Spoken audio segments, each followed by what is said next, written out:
ជំរាបសួរបងប្អូនជាទីស្រឡាញ់គ្រប់រាប់អាននៅក្នុងខណ្ឌនេះខ្ញុំលោកឪពុកបូរីសូមចែករំលែកនៅតបព្រះគម្ពីរដំណឹងល្អតាមសតាយូហានចំពោះ21ខ19ដល់ខ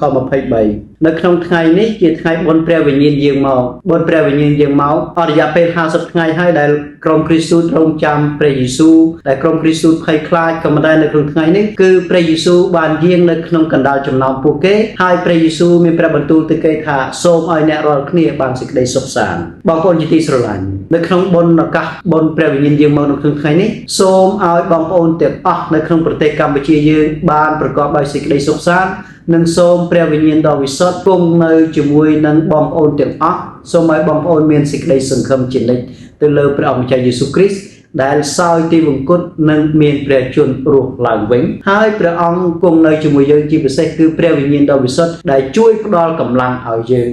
យើងមានកម្លាំងសាជាថ្មីឲ្យយើងជៀសផុតពីសេចក្តីភ័យខ្លាចឲ្យយើងជៀសផុតពីសេចក្តីភ័យព្រួយឲ្យយើងជៀសផុតពីភាពតានតឹងនៅក្នុងអារម្មណ៍ឬនៅក្នុងជីវិតប្រចាំថ្ងៃរបស់យើងបងប្អូនដឹងទេនៅក្នុងសង្គមយើងសប្តាហ៍ថ្ងៃនេះយើងកំពុងតែមានភាពដូចជាមានការប្រៀបធៀបរវាងគ្នានឹងគ្នាដូចជាមានការប្រៀបធៀបរវាងគ្នានឹងគ្នាគេល្អជាងខ្ញុំ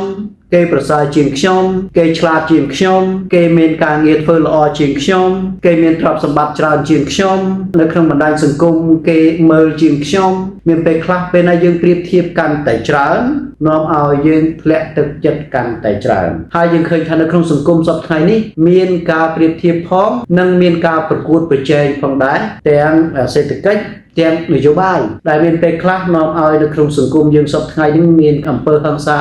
រវាងគ្នានឹងគ្នាដូចជាប្រទេសមួយធ្វើសង្គ្រាមជាមួយនឹងប្រទេសមួយទៀតជនជាតិមួយសម្លាប់នឹងជនជាតិមួយទៀតជនជាតិមួយស្អប់នឹងជនជាតិមួយទៀតដែលនាំឲ្យមានបញ្ហាមានវិបត្តិសេដ្ឋកិច្ចនៅលើពិភពលោកយើងសប្តាហ៍ថ្ងៃនេះហេតុនេះហើយនៅក្នុងថ្ងៃនេះគឺព្រះយេស៊ូវបានមានព្រះបន្ទូលយ៉ាងត្រង់ថាព្រះអង្គចង់ឲ្យយើងម្នាក់បានទទួលព្រះពរដែលនាំឲ្យយើងបានសេចក្តីសុខសាន្តទាំងផ្លូវកាយទាំងផ្លូវចិត្តហើយព្រះពរដែលយើងទទួលនោះគឺជាព្រះវិញ្ញាណដ៏វិសុទ្ធដែលនាំឲ្យយើងត្រិះរិះពិចារណាអ្វីដែលល្អអ្វីដែលគួរជៀសវាងអ្វីដែលគួរធ្វើនិងអ្វីដែលមិនគួរធ្វើនិងព្រះយេស៊ូវសូមកុំឲ្យយើងភ័យខ្លាចសូមឲ្យយើងអធិដ្ឋានសម្រាប់ប្រទេសដែលកំពុងតែមានសង្គ្រាមដូចជានៅរុស្ស៊ីនៅអ៊ុយក្រែននៅអ៊ីស្រាអែល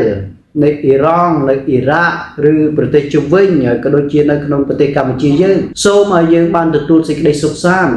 សូមឲ្យយើងទាំងអស់គ្នាជាគ្រីស្ទបរិស័ទយកព្រះបន្ទូលរបស់ព្រះយេស៊ូវទៅអនុវត្តនៅក្នុងជីវិតប្រចាំថ្ងៃរបស់យើងសូមព្រះវិញ្ញាណដ៏វិសុទ្ធកែច្នៃយើងឲ្យយើងក្លាយទៅជាឧបករណ៍របស់ព្រះអង្គក្នុងការប្រកាសដំណឹងល្អអាមែន